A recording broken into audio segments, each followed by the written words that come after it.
पुण्यामध्ये काम करणाऱ्या मुलीवर बसमध्ये अत्याचार झाला असून ही घटना स्वारगेट बस स्टॉप या ठिकाणी घडली आहे। गोड बोलून तरुणीला बसमध्ये चढायला सांगितलं आणि केला अत्याचार झालेली मुलगी ही पुण्यात काम करत आहे। ती फलटणला जात होती। सकाळी 5:30 पावणे 6च्या दरम्यानची घटना आहे। बससाठी थांबली असताना आरोपी तिच्याकडे गेला आणि आरोपीनं गोड बोलून या मुलीची ओळख करून घेतली। कुठं जाते असं विचारलं। साताऱ्याची बस इथं लागत नसून दुसरीकडे लागत असल्याचं आरोपीने सांगितलं आणि तिला स्वतः सोबत नेलं। CCTV फुटेजमध्ये ती मुलगी त्या आरोपीसोबत जाताना दिसतीये। बसमध्ये अंधार असल्यामुळे तरुणीला संशय आला।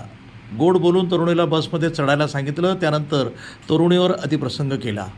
हा सगळा प्रकार घडल्यानंतर ती मित्राशी बोलली आणि त्यानंतर तिनं स्वारगेट पोलीस स्टेशनमध्ये तक्रार दाखल केली। आरोपीला शोधण्यासाठी 8 टीम गेल्या आहेत। डॉग स्क्वॉड देखील याची पाहणी करत आहे। पोलिसांचं पेट्रोलिंग चालू असतं। पोलीस प्रत्येक बस चेक करत नाही। हा सगळा प्रकार झाल्यानंतर मुलगी बसमध्ये बसून निघून गेली आहे। तिथंच हा सगळा प्रकार लक्षात आला असता तर तिला सगळ्यांनी मदत केली असती। तरुणीची तब्येत नीट आहे आणि ती पोलिसांशी देखील व्यवस्थितरित्या बोलली आहे। पथकासंदर्भात कोणती माहिती ती देऊ शकत नाही। स्वारगेटचे आगार प्रमुख असं आमचं काही बोलणं झालं नाही। आधी आम्ही आरोपीची माहिती आणि ते कुठे पसार झाला याची आम्ही माहिती घेत आहोत।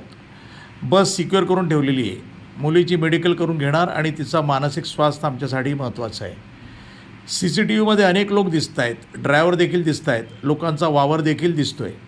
स्वारगेट बस स्टॉपवर सगळीकडे लोकांचा वावर होता। हा सगळा प्रकार घडल्यानंतर बसमध्ये ती मुलगी निघून गेली आणि निम्म्या रस्त्यात गेल्यानंतर तिनं हा सगळा प्रकार मित्राला सांगितला।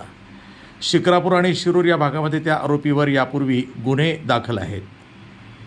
दरम्यान ही घटना घडलेली आहे। बस धावती होती की बस स्टँडमध्येच बस उभी होती? हा सगळा घटना नक्की कशी घडली? ॲक्च्युली ही जी मुलगी आहे ही पुण्यामध्ये कामाला आहे ती, आणि ती इथून फलटणला तिच्या गावी चाललेली होती। सकाळी 5:30 पावणे 6च्या दरम्यानची ही गोष्ट आहे। ती स्वारगेट बस स्टँडमध्ये बससाठी थांबलेली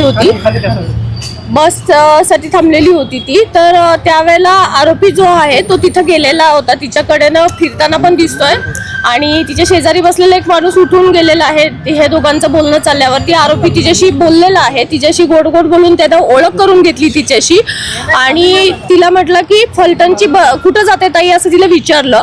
तर ती म्हटली की मला फलटणला जायचं आहे। तर तो म्हटला की सातारची बस जी आहे ती इथं नाही लागत म्हणे, तिकडं लागलेली आहे म्हणे। तर ती म्हटली नाही, बस इथंच लागते म्हणून मी इथं बसलेली आहे। तर तो म्हटला की नाही, तिकडं लागलेली आहे, चल म्हणे मी तुला घेऊन जातो।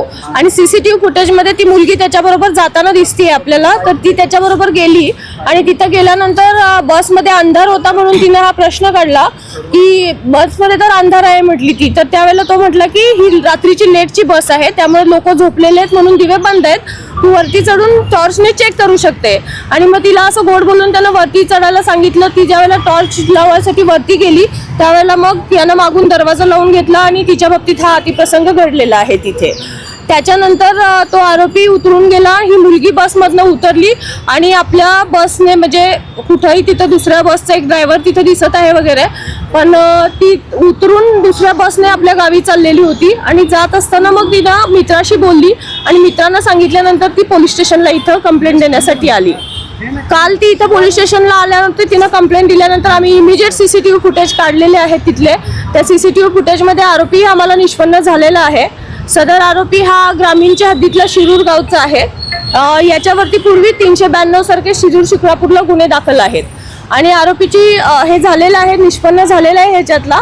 या आरोपीला शोधायला कालपासून जवळपास आमच्या 8 टीम काम करत आहेत। क्राईमच्या टीम आहेत, झोनच्या टीम आहेत आणि जवळपासच्या भागामध्ये सगळीकडे त्याचा शोध घेतला जात आहे। डॉग स्क्वॉड पण रात्री नेलेला होता, तिथल्या शेतांमध्ये वगैरे कुठं लपून बसला असेल तर त्या दृष्टीने आमचा सर्च सगळा कालपासूनच चालू आहे। या संदर्भात NTV न्यूज मराठी पुणे।